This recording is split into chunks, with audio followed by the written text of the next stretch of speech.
Olá, pessoal! Mais uma aulinha de arte do sexto ano. Nosso assunto de hoje continua a ser os artesãos da arte popular.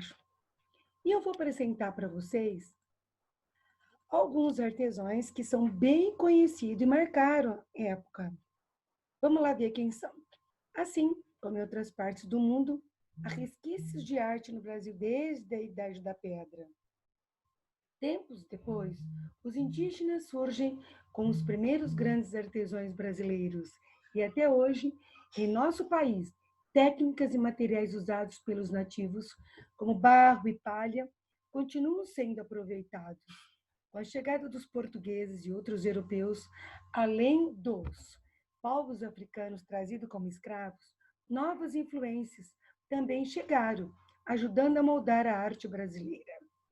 Quer conhecer melhor 5 artistas que marcaram época na arte do país? Então vamos lá. Primeiro, Aleijadinho, do período barroco, de onde Ouro Preto viveu entre 1730 e 1814, em Ouro Preto, e foi um dos mais importantes escultores, entalhados e arquitetos do Brasil colonial. Seu nome verdadeiro era Antônio Francisco Lisboa, e quem o ensinou a construir e esculpir foram seu pai e seu tio. Olha que bacana, uma herança trazida de família, né? Sua produção ocorreu durante o Barroco, período barroco, em que esse movimento artístico estava ligado à religiosidade. Suas principais obras são com essa temática, como os 12 Profetas, entalhados em pedra-sabão, ou a cena do carregamento da cruz, em madeira. Ambas as obras estão na cidade de Congonhas, em Minas Gerais. Para quem se interessa por essa temática, é possível adquirir obras feitas por um artesão contemporâneo, o piauiense Paquinha, cujos principais trabalhos são oratórios esculpidos em madeira. Olha aqui, né? Olha que coisa mais linda. São obras do Aleijadinho. Isso aqui. Maravilhoso, não é? Feitas com arte, cujos estão trabalhos oratórios e madeira. Bacana, né? Vamos lá, mais outro. Pedro Américo Neoclassicismo. Isso que eu estou falando, que estou colocando na frente, é o que acontece. Isso quer dizer,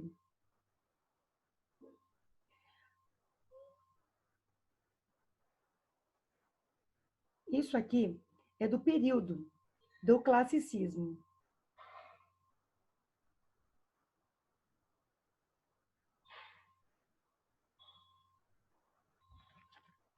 Paraibano de Areia. Nascido em 1843, teve diversas ocupações intelectuais, como professor, desenhista e pintor. Sua obra mais conhecida é o quadro Independência ou Morte, que retrata Dom Pedro I às margens do rio Ipiranga.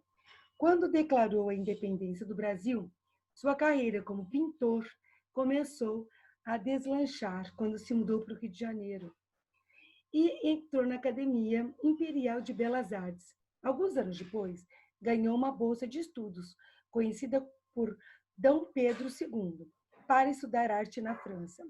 Sua icônica obra faz parte do acervo do Museu do Ipiranga, em São Paulo, atualmente em restauração sob responsabilidade da Universidade de São Paulo, da USP. Tá? Olha aqui. Que maravilhoso o quadro dele. Tudo isso, ó. De quem? De um artista brasileiro. Tá aqui, claro, nada mais, né? Pedro Américo.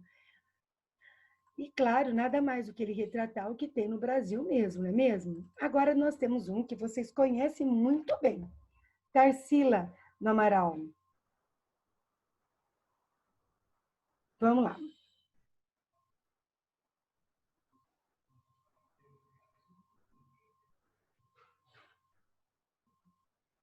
Que período que ela trabalhou? Modernismo. Esta artista plástica é uma das grandes representantes do movimento modernista. Quando a gente estuda Tarsila do Amaral, a gente não sabe direitinho, a gente só fala Tarsila, Tarsila, mas aqui tem uma historinha de cada um. Movimento modernista no Brasil. Apesar de estar na França quando a Semana de Arte Moderna aconteceu, assim que Tarsila voltou ao Brasil, em junho de 1922, passou a integrar o grupo de intelectuais responsáveis pelo movimento. Suas pinturas da fase pau-brasil são as que mais retratam a brasilidade que carregava. Foi nessa época que ela pintou, por exemplo, Morro de Favela e Carnaval em Madureira. Mas nenhuma obra é tão marcante como o Abapuru. Não tem ninguém no mundo que olha essa obra aqui chamada Abapuru e que diz Tarsila do Amaral. Nem precisa escrever o nome dela embaixo. Fez o seu, então, marido, o escritor Oswaldo de Andrade, inspirando a escrever um manifesto antropófago que condensava as principais ideias desse movimento artístico e literário. Isso também é uma obra dela, olha que lindo. Os peixes são quase maiores do que o rio, né? Isso é uma característica dela, tá? Aqui também, veja bem, aqui também outra obra dela, um pouco diferente daquela que a gente acabou de passar, mas são de Tarsila. Vamos ver outro. Hélio Oiticica. Concretismo. O que é concreto? Nascido nos anos 30 em uma família com tendências anarquistas, Hélio Oiticica produziu muitas obras para quebrar paradigmas. O que significa isso? Significa que ele mudou a história. Falou, não, vocês estão acostumados? Só com isso aqui, desse jeito, eu vou mudar um pouquinho a história de vocês. E ele muda assim, tá? Ele vem com outras ideias e ele vai mudar realmente o cenário das obras importantes que as pessoas achavam lá que eram as mais importantes. Ele muda. Vamos ver o que ele faz aqui. Olha o que ele faz. Tá? Nascido, né? O que ele faz aqui? Sua característica principal era provocar a interação do público, motivando a viver experiências sensoriais com as obras assim. Apelava para cores vibrantes e diversas texturas, além de texto e movimento em suas esculturas, pinturas e performance. Sua criação mais conhecida é o parangolé, uma espécie de capa que revelava seus elementos a partir do movimento corporal. Por fim, foi a partir da sua obra Tropicália que surgiu o movimento cultural que ganhou mais força no meio cultural. Algumas obras dele aqui, olha aqui, que maravilhosas. Dá uma olhada nisso, gente. Que fantástico, né? Concreto, tá aqui e ao vivo, né? Olha que maravilha, muito bacana. Bom, Vic Muniz. Vic Muniz, contemporâneo, é o período isso aqui. Nascido em São Paulo em 1962, é um dos artistas brasileiros contemporâneos mais conhecidos do mundo. Desde o ano 80, vive nos Estados Unidos e, antes disso, fez faculdade de publicidade e propaganda na FAAP. A característica principal de sua arte é a sustentabilidade, visto que ele reaproveita diversos materiais para suas esculturas e pinturas. Vick já produziu, por exemplo, peças com restos de comida e materiais encontrados no lixo. Gente, simplesmente coisa linda. Ele consegue criar em cima do lixo. Sua origem pobre, similar à de milhares de brasileiros, causa identificação e admiração. A fotografia complementa, né? E contempla seu trabalho, já que tudo que produz com materiais perecíveis precisa ser eternizado por meio de fotos. Se você é amante de arte e quer adquirir objetos decorativos tão expressivos quanto produzidos por esses personalizados, não deixe de conhecer obras de grandes artistas e artesãos brasileiros, tá? Então, tá aqui. Vamos lá. Isso aqui, se você quiser, né? Você pode realmente procurar no site aqui, estar vendo algumas obras dele. Olha aqui, isso aqui é tudo lixo. Olha aqui. Gente, dá uma olhada nisso. Claro que ele tem uns tipos de obras diferentes, mas aqui ele consegue criar em cima do lixo, olha. Eu vou trazer aqui o lixo também, ó, todinho atrás dele. E ele consegue, esse aqui é ele, eu vi que Muniz. Olha aqui, outro modelo, cheio de fotos. Ele consegue formar aqui um cheio de fotos aqui, e você consegue ver bem. Até coloquei esse aqui, porque é a situação atual do nosso país, do mundo, né? Usar a máscara. E ele aproveita aqui e faz essa bela composição, apenas com fotografias. Fantástico. Bom, eu também vou falar aqui um pouquinho, que a gente estava falando na outra aula, sobre os mestres artesãos do Brasil também. São aqueles menos conhecidos, porém conhecidos. Mestre artesã Dona Alzira, lá do Sergipe, uma das mais antigas artesãs, ainda em atividade envolvida na produção da renda irlandesa em Divina Pastora, no estado do Sergipe. Dona Alzira Alves, o que acontece? Ela começou a se envolver no aprendizado da citada renda.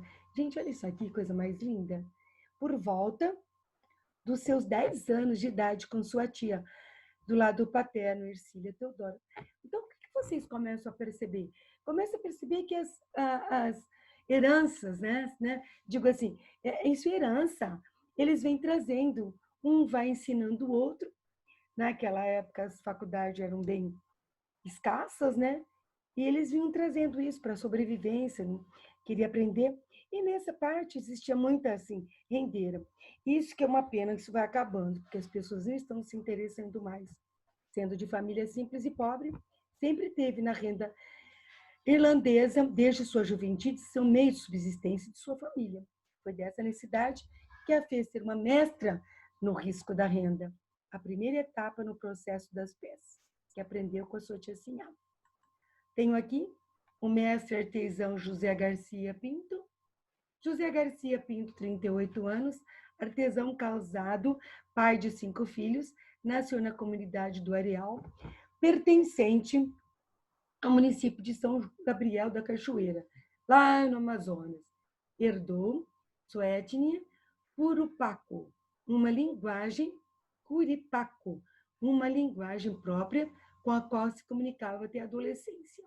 Além do idioma, entre outros saberes e costumes dos povos do Alto Rio Negro, ele aprendeu com a sua comunidade o manejo da mata e as tramas dos traçados da fibra do aruam. Aos 10 anos, sua mãe repassou os seus conhecimentos com as fibras, iniciando assim seu trabalho com artesania. Então, eles começavam muito cedo. Eles iam, né, já ajudando os pais, já indo atrás. E o que acontecia? Vamos aprender. Estamos aqui juntos, não é mesmo? E aqui seus trabalhos resultaram em peças que exaltam a essência indígena, que se faz fortemente presente na formação social da cidade e no cotidiano da comunidade de artesãos da sua região. Com essa técnica milenar, ele traça seus vasos, balaios e outros produtos. Suas tramas entrelaçam saberes de gerações, outra vez, passado de pai para filho, de tio para sobrinho e assim por diante, de avô para neto. As formas e texturas definem seus produtos, marcado por suas tradições e ancestralidade, que ele compartilha nas riquezas dos seus produtos artesanais maravilhosos, tá? Com o selo da identidade indígena. Desperta a atenção dos 4 cantos do mundo, além de ser uma forma de gerar renda na comunidade que não tem outra alternativa econômica. Então, pessoal, além de produzir uma obra de arte, ele vive disso, tá? E ele também não tem outra alternativa, ele precisa fazer disso a renda para se manter. Teve seu reconhecimento por conta do projeto Brasil Original, que viu nele um mestre artesão, que repassa suas técnicas e conhecimento para as futuras gerações do seu povo. Está aqui, ó. Olha ele aqui, que maravilhoso. O que eles falam, abajur, né? Aqui, olha, fantástico. E eles vivem disso aqui. Bonito, né, gente? Várias cores. Ele pode fazer grandes coisas, porque é artesão mesmo. Está aqui a mestra artesã Dona Odete, de Pernambuco. Ela trabalha com essa parte aqui. Dona Odete Cavalcante Maciel nasceu no dia 1º de fevereiro de 1928, em Poção, município do Agreste Central, Pernambuco, berço da renda renascença do Brasil. Odete era criança e começou a trabalhar com a Renascença. Foi a mais nova das 8 jovens que se iniciaram como aluna de Elza Medeiros, a Lalá, que aprendeu com Maria, pastora, moradora de Poção, trabalhava no convento e educandário de Santa Teresa, em Olinda, que pela convivência com as freiras, teve acesso, saber desde então, recluso aos conventos. É uma das pioneiras dessa delicada técnica artesanal, de origem europeia, e que chegou ao país, ainda no período colonial, através das freiras católicas. São mais de 70 anos dedicados à arte de tecer em linha de algodão e agulha dos mais significativos bens culturais do Estado, hoje exportado para todo o mundo. Maravilhoso, né, gente? E aqui nós temos trabalhos dela, belíssimo de renda. Eu tenho aqui, vou mostrar para você. Aqui atrás, ó, a gente consegue ver aqui a Dona Odete, tá? As rendas que ela trabalha aqui. Muito linda. Vou depois mostrar outros trabalhos para vocês, para que vocês possam se deliciar com as obras de arte desse pessoal. Então tá bom, pessoal. A nossa tarefa é estudar para as provas da semana que vem, tá? Beijo grande a todos vocês e até a nossa próxima aulinha. Fiquem com Deus.